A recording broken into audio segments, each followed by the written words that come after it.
Kumpra.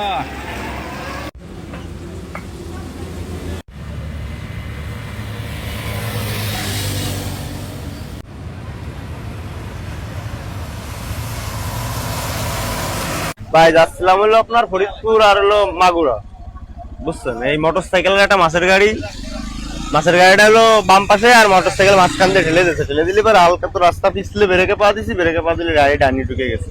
আর ডানি যখন গেছে কাঁচার পার যাওয়ার পর আর গাড়ি আমি কন্ট্রোল করতে পারিনি, গাড়ি এমনি ধরেন যে উল্টে না, কোনো কেউ কিছু হয়নি। আমরা একটু ব্যথা পাইছি 5:30। এই এলাচ আপনার ট্রান্সপোর্টের মালামাল